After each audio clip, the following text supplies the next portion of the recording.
Olá, seja muito bem-vindo ao nosso Momento Consulte. Eu me chamo Gilberto Meira, sou consultor jurídico tributário aqui da Consulte e o nosso momento de hoje é dedicado a falar ainda e mais uma vez sobre a reforma tributária e desta feita acerca das chamadas exportações indiretas, né? Nós estamos habituados aí a vermos as trading companies, as comerciais exportadoras, e a pergunta que tem sido formulada é, afinal de contas, como é que vai ficar a exportação indireta na nova legislação? Bom, a Lei Complementar 214 de 2025 trata tanto da exportação de bens imateriais, que vai merecer um capítulo específico e no momento propício nós iremos tratar, e também as exportações de bens materiais a partir do artigo 81 da referida lei. E, segundo o que nos diz a lei, ela se aproveita da imunidade que está prevista para IBS e CBS sobre a exportação de bens materiais, aplicando-se, inclusive, essa imunidade às saídas que não ocorram necessariamente do território nacional, na forma disciplinada no regulamento, o que significa dizer que o tema ainda vai evoluir, vai trazer aqui algumas ponderações que nós em outro momento iremos trazer.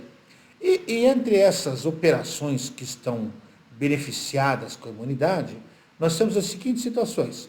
Primeiro, aquela exportação, né, que ocorra de bens que sejam totalmente incorporados a um bem que se encontre temporariamente no país. É bom lembrar que nós temos um regime favorecido de importação temporária, então é disso que está falando o dispositivo, de propriedade de um comprador estrangeiro, inclusive em regime de admissão temporária sob responsabilidade de terceiro, repito, a ser regulamentado por futuro aí, no que está se aguardando quando o comitê gestor puder fazer a sua parte.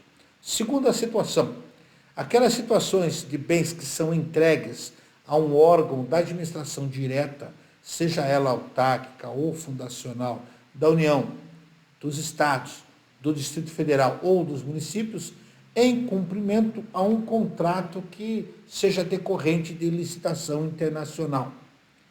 3.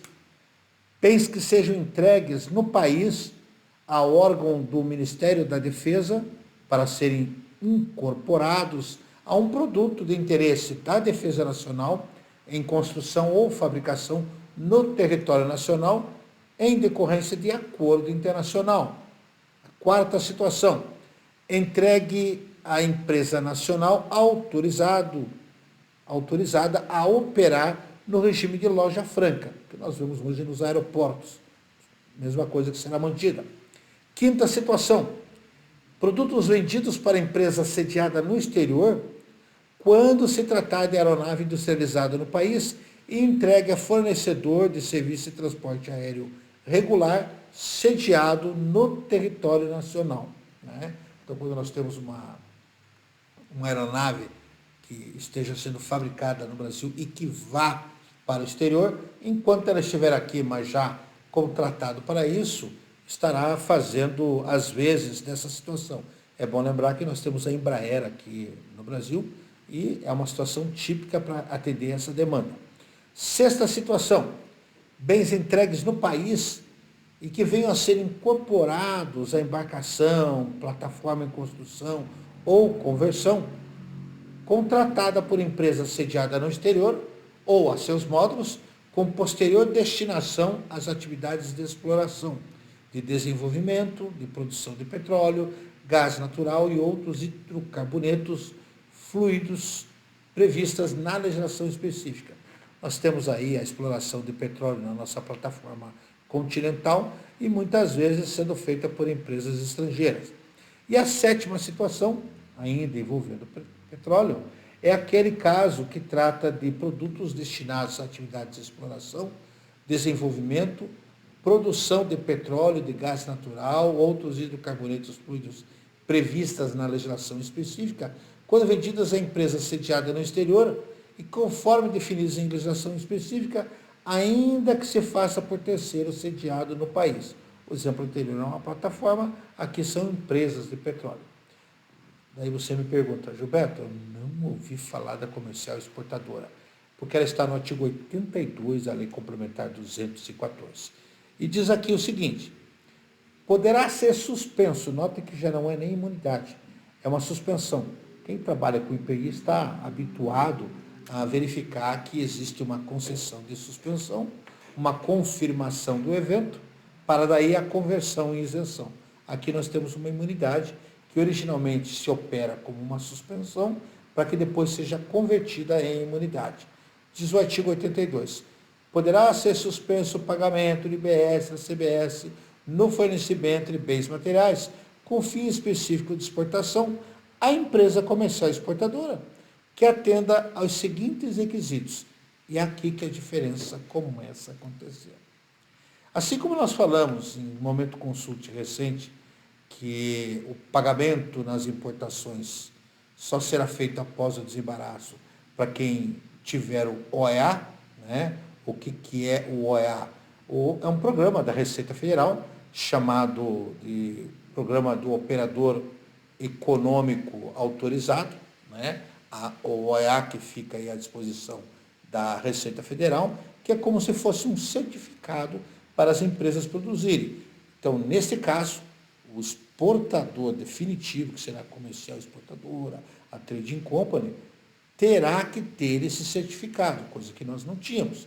Não bastasse isso, porque são requisitos cumulativos, este comercial exportador terá que ter o patrimônio líquido igual ou superior ao maior entre os seguintes valores, ou R$ 1 milhão, né, e uma vez o valor total dos tributos suspensos. Né? Também terá que fazer a opção do domicílio tributário, né, previsto no contexto da nova legislação, o domicílio tributário eletrônico, na forma da legislação específica a ser definida também em regulamento. Além disso, vai ter que manter a escrituração contábil e apresentar em meio digital essa escrituração. E estar em situação de regularidade perante as administrações tributárias federal, estaduais ou municipais do domicílio. E aqui é uma coisa muito interessante, porque o parágrafo 1º desta legislação, artigo 82, determina que isso caberá cumulativamente ser definido pelo Comitê Gestor, do IBS, e pela Receita Federal. E, nesse sentido, a suspensão do pagamento terá que ter aí uma comprovação e uma anuência das administrações estadual, municipal e da federal. Consideram-se aqui, inclusive, adquiridos com fim específico de exportação, bens remetidos para embarque de exportação ou para recinto alfandegado, lembrando que existem vários conceitos, né? Armazém alfandegado, recinto alfandegado, zona aduaneira, são conceitos do comércio exterior e que você vai achar lá no regulamento aduaneiro. E a suspensão só vai se converter aqui, na realidade, em alíquota zero, não imunidade, quando for respeitado um prazo máximo de 180 dias, ou seja, a empresa terá que comprovar a exportação até 180 dias. Hoje nós fazemos essa confirmação por meio do que nós chamamos de memorando de exportação. Se vai ser usado memorando, só o tempo vai dizer. Mas o fato é que esse prazo terá que ser respeitado, terá naturalmente a regulamentação estabelecendo e o esclarecimento de que realmente houve o envio. Há outros cuidados aqui quanto ao cumprimento desses prazos e estabelecendo algumas determinações que são de cuidado a serem observados, inclusive uma eventual prorrogação deste prazo em situações pontuais. Mas o que é que chama atenção quando nós falamos ao tratamento? É o tratamento que a rigor já existe, mas que doravante vai exigir da comercial exportadora que ela esteja inscrita dentro do programa OEA.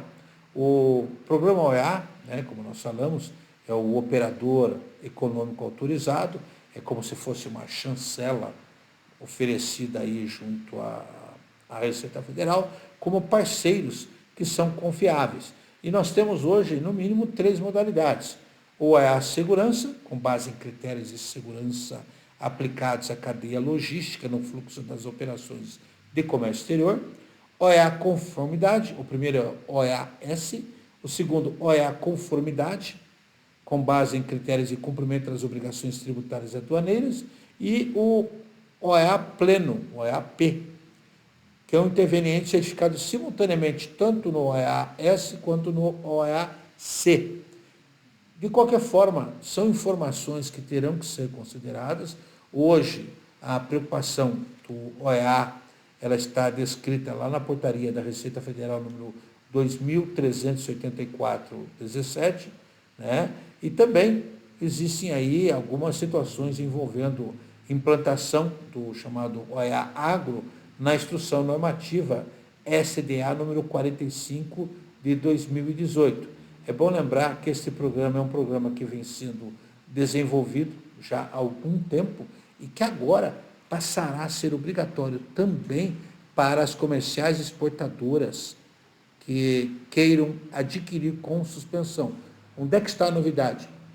É a exigência que não é qualquer comercial exportadora, mas aquelas que têm o OEA, que é um programa que nós ajudamos a implantar em alguns dos nossos clientes e que você terá que se certificar quando vender para essas comerciais exportadoras. Caso contrário, haverá o débito normal. Tá bom? Bom, nós voltaremos a tratar desse assunto em futuras oportunidades, mas nesse momento interessava chamar a atenção de um fato que aqueles que trabalham com exportação direta, notadamente as chamadas trade companies, comerciais exportadoras, que vão ter que se regularizar junto à Receita Federal com este programa. De resto, nós nos colocamos à sua disposição para qualquer pergunta que você queira fazer dentro da nossa área de atuação, que é a área tributária, para mim ou para os nossos outros consultores que estarão à sua disposição, por várias formas. Ou você escreve aqui embaixo, onde existe um espaço para você colocar sugestão, comentário, crítica, dúvida, aquilo que você entender como adequado, identificando-se naturalmente. Inclusive, as sugestões, muitas delas poderão transformar-se em temas que nós iremos trazer aqui para o Momento Consulte. Uma outra forma de fazer essa sugestão é para o nosso e-mail, que você já conhece, momentoconsulte@consulte.com.br. De resto, nós gostaríamos que você divulgasse o nosso trabalho, desse o link, afinal de contas nós vivemos dessas anotações por conta das questões envolvendo aí a inteligência artificial e principalmente que nos acompanhasse em nossas redes sociais. Nós estamos aqui no YouTube, no LinkedIn, no Instagram, no Facebook, tanto a Consulte como nós, os consultores. E de resto, nós esperamos ter trazido para você uma informação que possa ser útil, já se preparando para essa demanda, que é a reforma tributária. Se por um acaso ainda restaram dúvidas, nos procurem, que nós estamos aqui para tentar resolver essa pendência para você, tá bom? Até a próxima!